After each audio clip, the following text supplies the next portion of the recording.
Donc on a une toute dernière séquence de témoignages qui vont être certainement des témoignages plus intimes, plus personnels. Donc je vous appelle à rejoindre la tribune. Donc nous aurons un témoignage, il faut que j'arrive à... Il n'y a pas de témoignage d'ophtalmo, ce qui m'aurait été très utile. Michel Marlan, ancien élève... Pardon, Marian. Voilà, c'est écrit beaucoup trop petit. Oui. Alexandre Vicam, qui a été l'éditeur de Daniel. Laurent Cuenca, président d'Actim. Et Roland Chiche, qui est chirurgien, que je salue. Je vous salue tous. Donc,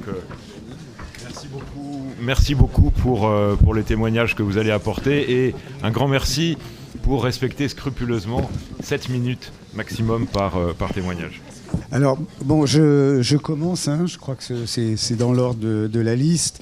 Je vais vous proposer un court voyage dans une forme d'archéologie qu'on pourrait appeler les années de formation du formateur. C'était au milieu des années 70, le monde vibrait de Santiago du Chili jusqu'à Gdansk.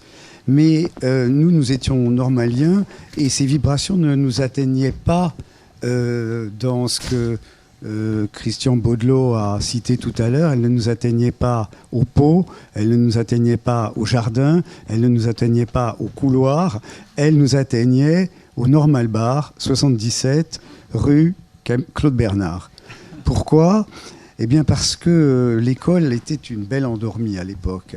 Et elle se reposait sur des lauriers, bien sûr, mais des lauriers quand même qui n'apportaient rien de très dynamique. C'était le souvenir des leaders spirituels de mai 68 et des meneurs du mouvement qui venaient de l'école, mais enfin étaient venus de l'école pour quoi ? Plus fort, étaient venus de l'école, mais pour en repartir assez rapidement, soit pour aller fonder l'université de Vincennes, soit pour aller s'établir en usine. Pourtant, quelque chose avait bougé en profondeur. Cet esprit révolutionnaire, quoique sur le déclin, mais peut-être parce que sur le déclin, cet esprit révolutionnaire avait brassé les littéraires et les scientifiques de l'école qui se rencontraient du coup assez facilement pour des controverses, notamment des controverses sur la compréhension de la révolution. Est-ce que cette révolution, elle allait intervenir comme les catastrophes chères à René Thom, ou est-ce qu'elle allait... Qu'est-ce qu'elle pouvait faire d'autre ? Elle pouvait ressembler au séisme de la tectonique des plaques. Donc c'était voilà le genre de choses qui avait mis en contact et qui donc créait une sorte de besoin. Et d'une certaine façon, il est revenu à Daniel d'incarner cette nouvelle synthèse, de la préfigurer personnellement avant de la préparer institutionnellement comme on l'a expliqué aujourd'hui. Pourquoi lui ? Bon, je ne vais pas revenir sur toutes les qualités intellectuelles qu'on a décrites. Je vais tout de même en citer deux. La première, qui n'est pas d'ailleurs uniquement une qualité intellectuelle, qui est une qualité de cœur. J'y ai pensé lorsque Frédéric a parlé de l'attention, pas de l'attention, mais de l'importance, la capacité de Daniel à hiérarchiser et à retenir ce qui était important dans une situation. Je crois que tu le faisais surtout en pensant à des questions professionnelles, mais on peut élargir largement même, c'est-à-dire que Daniel, il avait cette particularité de, quand il vous rencontrait, ça pouvait être le lendemain du jour où on s'était quitté ou 6 mois avant, il avait toujours en tête la chose importante du moment où il avait été avec vous avant. Et cette chose importante, c'est un peu comme en astrologie, ça pouvait être le travail, l'amour, la santé, mais c'était toujours la chose importante. Et je crois que c'est une qualité de cœur, bien sûr, pas seulement une qualité intellectuelle. Il avait aussi cette faculté d'abstraction qui lui permettait de mettre en rapport instantanément des sujets totalement différents, des sujets ou des matériaux totalement différents. Mais je vais surtout insister sur les dispositions d'esprit qui étaient les siennes et qui lui ont permis justement donc d'assurer ce passage. D'abord sa gourmandise de toute pensée nouvelle qui le poussait à l'absorber complètement et ensuite à nous donner des recommandations de lecture. La pensée se logeait souvent, on l'a dit, chez les écrivains. Et la nouveauté, pas toujours à gauche à cette époque-là. Pas toujours à gauche chez Kundera, chez Bulgakov, chez Vargas Llosa. On voit les préoccupations qui étaient toujours autour de ce déclin du marxisme, de la révolution. Et puis la deuxième qualité intellectuelle de Daniel, c'était son envie d'attaquer les systèmes, d'attaquer les évidences trompeuses, d'attaquer les contradictions, ce qui ne l'empêchait pas aussi d'être intéressé par trouver les pépites, bien sûr.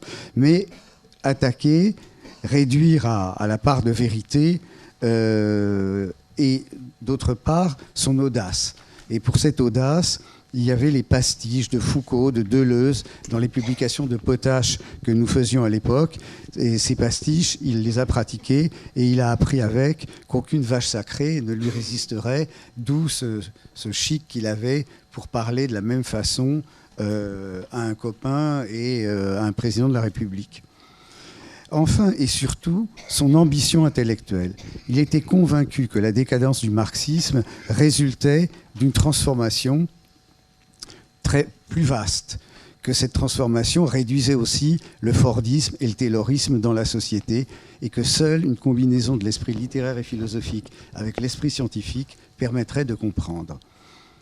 De comprendre quoi ?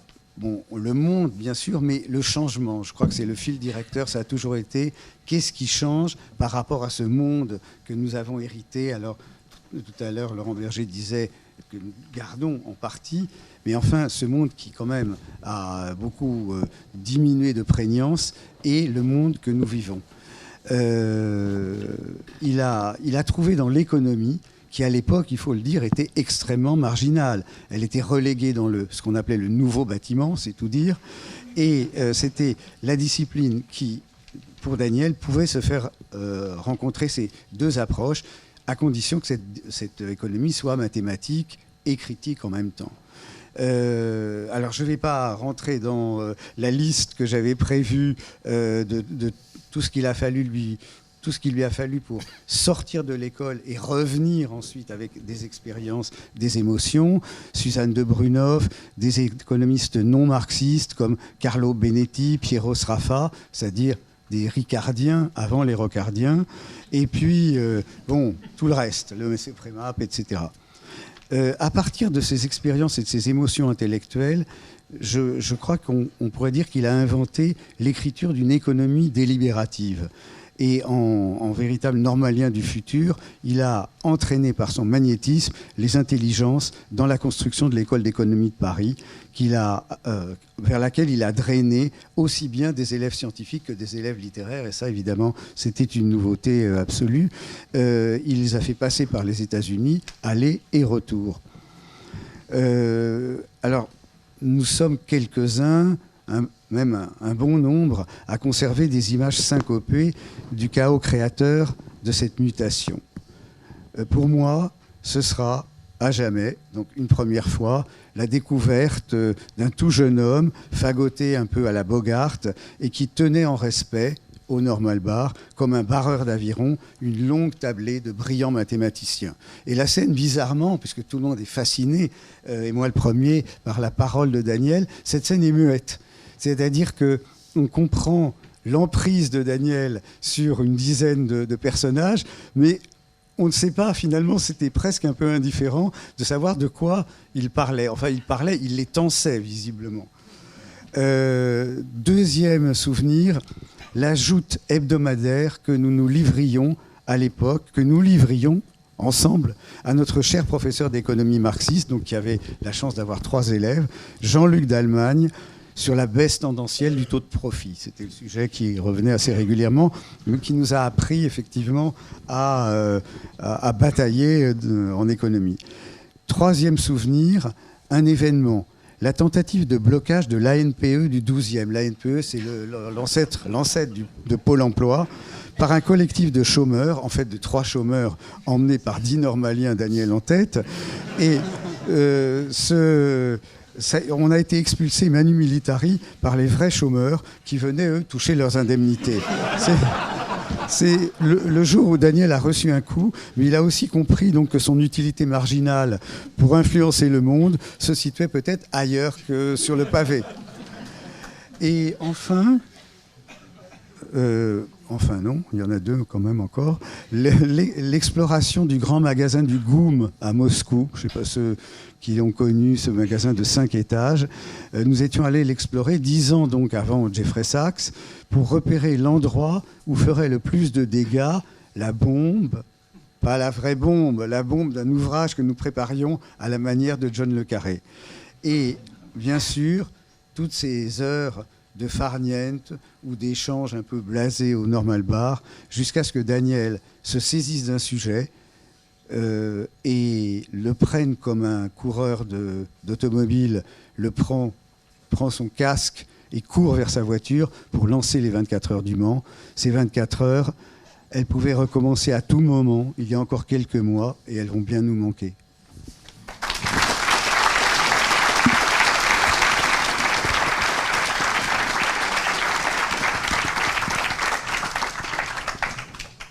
Alors je vais parler en tant que lecteur d'abord des livres de Daniel, en tant que partenaire de tennis condamné à la défaite, même quand le point était bon, il avait quand même gagné le point, la nuit tombait, c'était de la faute, la raquette n'était pas bien orientée, comme ami bien sûr, et comme éditeur, puisque j'ai été les 12 dernières années son éditeur. C'était Daniel était un oxymore à lui tout seul. Ça m'a frappé à de nombreuses reprises. Daniel vantait la société des loisirs, mais il ne cessait de travailler. Daniel aimait ironiser sur les classements, mais il adorait faire des best-sellers. Les lancements se passaient toujours de la même manière. Il disait d'abord, si on n'a pas d'émission, ça n'a aucune importance. Il disait ça à moi, à l'attaché de presse, au président éventuellement. Et ensuite, on avait quand même une télévision, et il soupirait, là, il ne faut pas se louper, sinon on est absolument foutu. Daniel avait tous les diplômes possibles, mais malgré cela, il voyait le monde tel qu'il est. Daniel mettait au-dessus de tout la théorie, mais si un de ses proches perdait son job, Michel en parlait, sans raison valable à ses yeux, il en tirait aussitôt une nouvelle analyse du marché de l'emploi qui n'avait rien à voir avec la précédente. Daniel était un converti récent à la transition écologique, mais son empreinte carbone, il faut bien le reconnaître, n'était pas excellente. Daniel détestait les interventions, mais pouvait rendre service, ce qui, paraît-il, n'avait rien à voir. Il y a eu l'année d'élection de Barack Obama. Et puis, il y a eu l'année des concours de Pauline. On en a parlé. Juste avant cet événement, le classement était simple. Harvard, HEC et loin derrière toutes les autres écoles. Juste après, Daniel s'y connaissait en classement, le classement était encore plus simple. Il devenait EDEC, Harvard, HEC, toutes les autres derrière. Daniel était un spécialiste international de la dette qui n'avait jamais emprunté 1 euro à une banque. Un sage. On connaît la réplique fameuse d'Alan Greenspan à la fin d'une conférence de presse qui disait « Si vous avez compris ce que je viens de vous dire, c'est que je me suis probablement mal exprimé ». C'était drôle, mais c'était l'exact opposé de la philosophie de Daniel dont il a été question dans toute cette journée. Daniel allait au restaurant, pas pour manger, pour parler. Daniel aimait les vacances dans le Midi, du moment qu'on ne l'obligeait pas à aller à la mer, bien sûr. Daniel savait tout de la politique, mais celui qu'il choisissait comme candidat était assuré de l'échec. Il le reconnaissait, avec l'humilité qui le caractérisait. Daniel aimait voir les journalistes, dès lors qu'il savait ce qu'ils allaient écrire. Daniel aimait les journaux sans croire un mot de ce qu'ils écrivaient. Daniel aimait les débats plus que tout, surtout ceux qu'il dirigeait. Daniel était un des rares intellectuels qui préférait citer ses pairs plutôt que lui-même. Reclus dans sa chambre, au bout d'un moment, Daniel disait « Je vais enfin avoir le temps de travailler ». Réduit à l'immobilité, il ne parlait que de BD, de voyages et de grands espaces. Enfermé, Daniel était le plus libre d'entre nous. Au terme de cette trop rapide, caricaturale évocation, il n'est plus question d'oxymore, juste peut-être de cette blague juive qu'il affectionnait et qu'il adorait et que vous reconnaîtrez entre tous, celle du « Mais pour qui il se prend celui-là »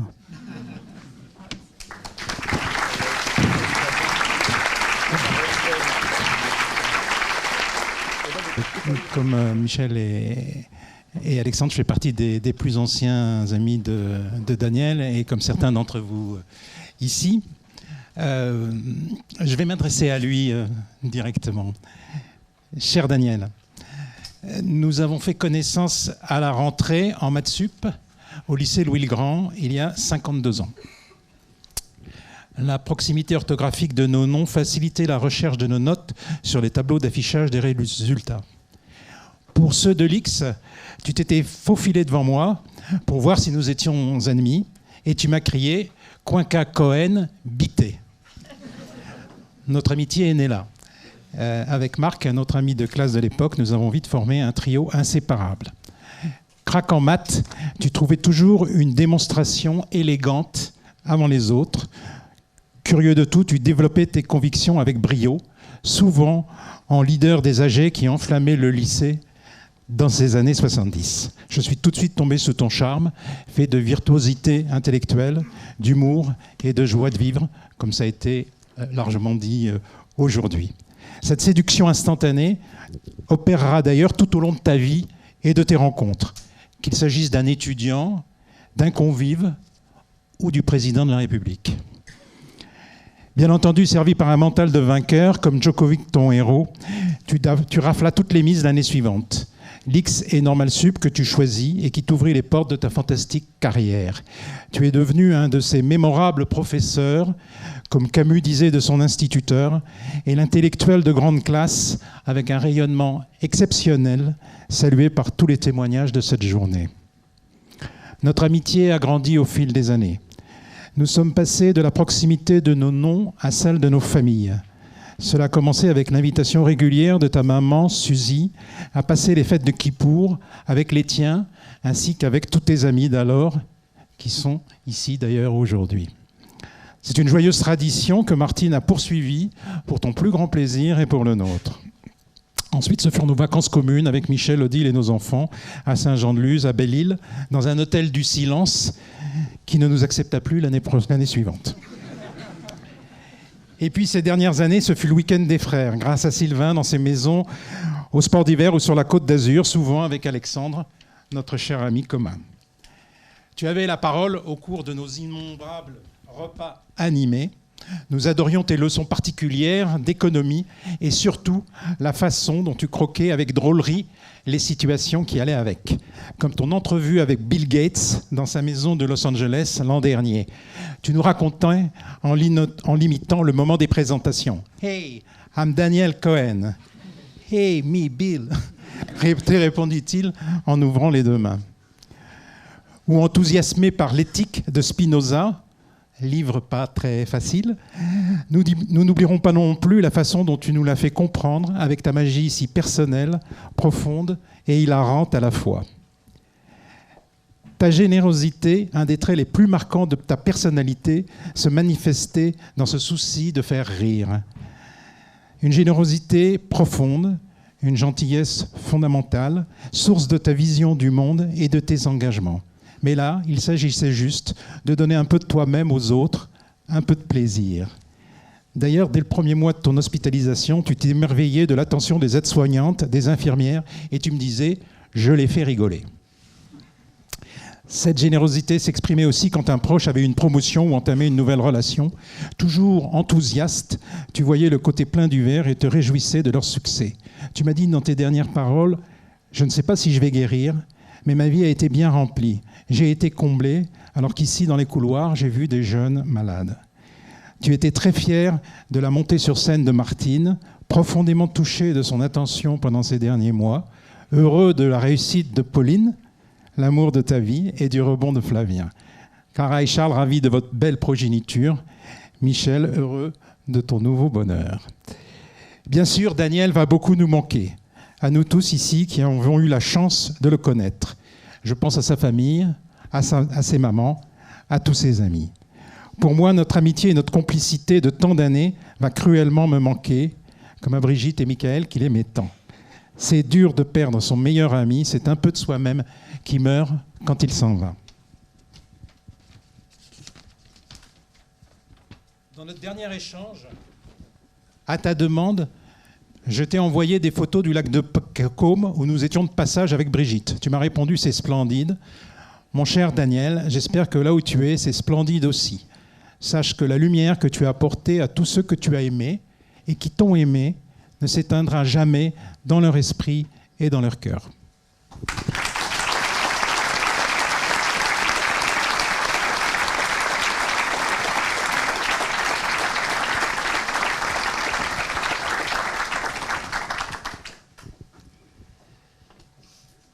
Bonsoir. Ce n'est pas tant en tant que chirurgien urologue que j'interviens ce soir, mais en tant que cousin très proche de Daniel. On a grandi ensemble. Et surtout, son confident médical depuis pratiquement toujours. Le 22 mars, je suis allé le chercher chez lui pour le conduire à l'hôpital. Et nous n'osions pas penser que l'issue serait fatale et qu'il allait rester 5 mois hospitalisé dans une chambre stérile, en isolement. Il m'a fait l'honneur de me désigner comme personne de confiance et j'ai eu un privilège immense d'avoir quotidiennement un dialogue singulier avec lui sur de très nombreux sujets et vous connaissez son immense culture générale. Bien sûr, j'ai essayé de le soutenir au maximum. J'espère avoir fait au mieux. C'est pas facile. Sa mécanique intellectuelle légendaire est restée intacte la plupart du temps, même dans les moments très difficiles où il était au plus mal. Bien sûr, nous avons parlé de très nombreux sujets, mais également de sujets médicaux qui prolongeaient les nombreuses discussions qu'on avait eues au moment du confinement. Et en fait, il était surtout préoccupé par sa maladie. Il a fallu que je lui traduise le jargon de l'équipe soignante, qui n'a rien à envier au jargon des économistes. Mais bon, je crois qu'on a gagné sur le jargon.